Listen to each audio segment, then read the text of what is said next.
Ha? Gusto mo? Ganon? Magaling ka naman magdaldal ka lang, wala lang salita. Paano? Ikaw na lang. Ha? O ikaw na lang yung ikaw na lang yung taga-upo dyan, pero wag ka magwala kahit sample, gutom ka na. Kasi nga, kaya sa customer, huwag ka umiyak ha, okay? Naintindihan ba ng baby namin na yan? Ha? Oo? Oo, anong titingin? Ba't gano'n ang tingin? Ha? Ba't gano'n pag tumingin? Anong ibig sabihin yan? Ha? Naamis na amis. Ano? Oo? Ano? Gusto mo po? Oo? Ha? Magsalita ka. Ano sasabihin? Anong sabihin ng baby namin? Sige nga. Sige nga, magsalita ang baby namin. Sige nga. Sige. Ano? Oo.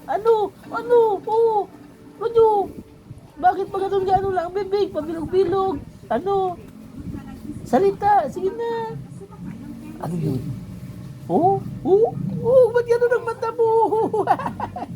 Ha? May gusto sabihin, no? Ay, ito ay talaga ang bebe. Anong gusto sabihin? Anong gusto sabihin ng bebe sa daddy? Para ka lang magsalita, talaga. Wala. Bakit? Ano? Sabi ni Kuya, huwag daw ako magsabi ng hindi totoo. Huwag ko daw sabihin sa iyo na paglaki mo, bibili tayo, pupunta din sa Jollibee. Nagkagalit ang kuya mo pag binabanggit ko yan. Kasi hindi naman daw totoo. Wala naman daw katotohanan ng sinasabi ko. Kasi nga, wala daw nangyayari. No? Kaya ayaw na nun pag kinakausap kita. Nakakain ka, ano ba gusto mo? Sa McDo ba o sa Jollibee? Ha? Ikaw, saan gusto mo? Ha? Saan? Saan? Okay na yon? Sa Jollibee tayo?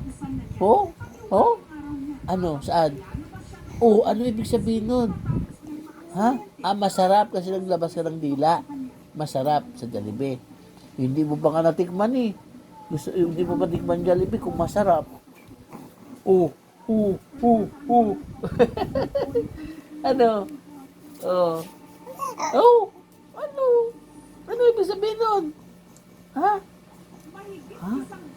Ano yun? Yung bibig mo parang puwit ng pato. Ano ba?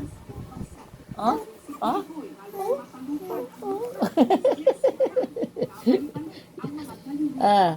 Ano? Kung babangon ka dyan, hindi ba